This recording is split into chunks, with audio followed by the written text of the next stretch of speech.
Smile smile.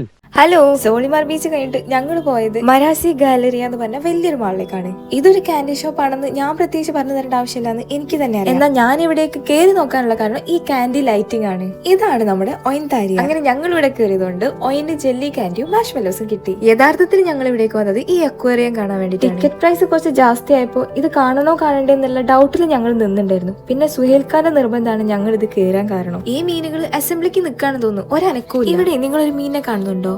ദാ ഇപ്പൊ കണ്ടില്ലേ? ഇനി നമുക്ക് സ്റ്റാർ ഫിഷിനെ കാണാം. ഇവിടെ സ്റ്റാർ ഫിഷിനെ കാണാൻ മാത്രമല്ല തൊടാനും പറ്റും. ഇതാണ് ഈൽ ഫിഷ്. ഈ അക്വേറിയത്തിലുള്ള കുറച്ച് ഫിഷുകളെ ഞാൻ നേർക്കുനേർ കണ്ടെന്ന് പറഞ്ഞാൽ നിങ്ങൾ വിശ്വസിക്കും. അത് ഞാൻ വേറൊരു വീഡിയോയിൽ പറയുന്നുണ്ട് കേട്ടോ. മുകളിലേക്ക് കയറി ചെന്നാൽ ഇവിടെ ഒരു കഫയും ഉണ്ട്. പിന്നെ വലിയ അക്വേറിയത്തിന്റെ ടോപ്പ് വ്യൂ മുകളിൽ കാണാം. ഇതാണ് അരാപ്പൈമ.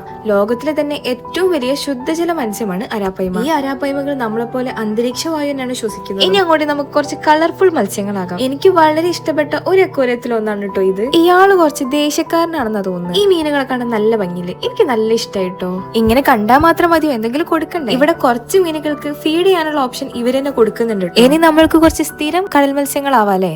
ഭവാനി ഒന്ന് മനസ്സ് വെച്ചാൽ ഈ കലവറ നമുക്കൊരു മണിയറയാക്കാം. ഇവിടുത്തെ കാഴ്ചകളൊക്കെ ഏകദേശം ഇതോടുകൂടി കഴിഞ്ഞു. ഈ അക്വേറിയത്തിൽ ഏറ്റവും ഏറ്റവും ഏറ്റവും ബ്യൂട്ടിഫുൾ ആയിട്ടുള്ളത് ഈ ജെല്ലി ഫിഷസ് ആണ്. എത്ര നേരം നോക്കിയിരുന്നാലും മതി വരൂല, പിന്നെയും ഇതിങ്ങനെ കണ്ടോണ്ട് നിൽക്കാൻ തോന്നും. ഈ ജെല്ലി ഫിഷസോട് കൂടിയിട്ട് ഇന്നത്തെ ദിവസത്തെ യാത്രയും ഞങ്ങൾ അവസാനിപ്പിക്കുകയാണ്. അപ്പൊ പുതിയൊരു വീഡിയോയിൽ കാണാം. Bye bye.